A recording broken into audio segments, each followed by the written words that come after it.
All right, welcome to the Ravit show. I'm here at the Data and Analytics Summit, Gartner in UK with Sharon Richardson, who's the Data and AI Strategist at Databricks. I'm pretty excited to talk to Sharon today about a lot around data and analytics, Databricks, semantic layer, and much more. Welcome to the Ravit show. Thank you.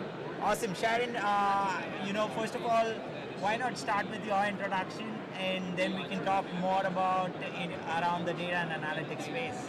Yeah, sure. So hi, Sharon Richardson, Data and AI Strategist at Databricks. So I really work with our customers to think a little bit further out. Where are they going with their data and AI investments? Yep. And where are they today and what's that journey going to look like for them? So it's a little bit of being organised and planned around trends that are a little bit further out, but also having that flexibility to react to disruptions. And I think we can all agree one big disruption that happened in November was ChatGPT, because it really has changed the narrative with a lot of customers recently. Yeah, awesome. And that also kind of brings me to another important question, which is what is the focus for Databricks when you kind of look at the AI world kind of moving so fast?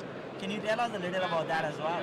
Yeah, absolutely. So I mean, it's very much for Databricks. It's carrying on a lot of core foundations that we've focused on. Two big pillars for us have always been about adopting as much open source as possible. The more open the platform, the more agile, the more flexible it can be to adopt and bring in changes. And I think that definitely plays very strongly with what we're seeing at the moment with large language models. So there's there's the open part, and then simplicity too. And I think that's partly the maturing of our industry as well. We've been very experimental for a lot of companies over the last 5 years, but I would say within the last 12 months, we're seeing a maturing where now it's okay, in order to scale and scale successfully, you want it to be as simple as possible. So I think those are two big tenets for us. Our third one that we've already stuck by as well is we offer a multi-cloud service, so it will be operational and be as near parity as possible across those three big hyperscalers, so the Azure, AWS, and the Google Cloud Platform. Okay, that's pretty cool. Thanks for those insights. Also, obviously I've been working with AtScale to get the notion out of, the semantic layer in the data and analytics space.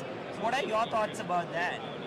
Well, for me, and my background is come more from the knowledge and collaborative and the communication side of data, so the really messy, unstructured conversational data. And over the years, it was always this tension between the classic taxonomy of a rigid information and records management system and the folksonomy that was the more how people communicate, how they conversed, how they describe things. I think we're seeing a similar thing happen now on the data warehousing side, in that we've had quite a rigid business logic, well understood, well defined for that really high quality gold data in your data warehouse. For it to really have impact on the business, it needs to be blended with other data sources, and that's where being able to extract information out of unstructured and noisy data and turn that into semantics as well, this is where it gets really valuable. So I think there's going to be lots more innovation coming up, which is very exciting around that semantic layer. Yeah, and that at least from what I'm hearing in a lot of topics have been around the decentralization of data and analytics. How do you look at that?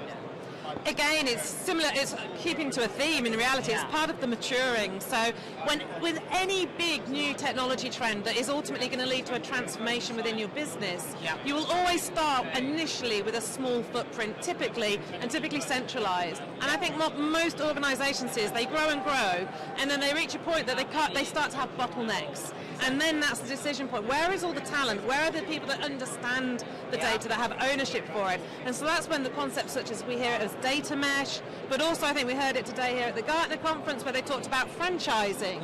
And a very similar concept. Understand who is ultimately going to be owning and driving value from this data across the business. And then how do you create an architecture that enables them the autonomy to be successful, but not be totally independent, where you create those silos that have happened in the past if we go totally decentralized. So how do we keep this a web, how do you keep everyone connected? And that's really, for me, the concept of a data mesh. I think those are pretty fantastic insights, and obviously the community wants to definitely learn more about it with the data franchise coming in, and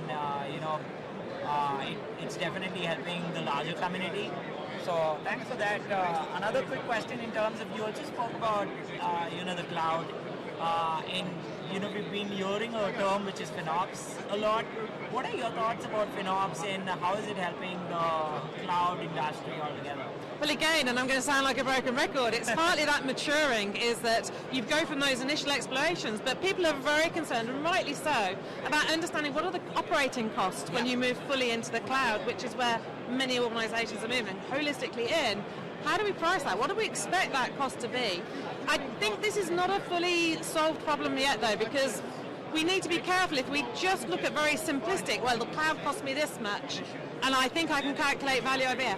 I don't think it's going to be that simple. We talk a lot more now about value chains. That data point can have an interesting journey through an organization and touch many different areas and create value in many different areas. And so understanding the full value chain, I think, is something that for a lot of organizations, they're still at the early stages of that. So absolutely, there's lots of ways you can be looking to optimize to make sure you're as efficient as possible on the cloud. I think that's very, very important. But I think understanding the value chain so that it doesn't just become about, it cost me this much. It's like, yeah, but what decision did it drive? What changed for the business and what value did that bring is important. It's about the longer term plan that you kind of look at, which is very cool. So thanks for those insights, Sharon. One last question that I have for you is around what do you see are the most hot topics at Gartner this year?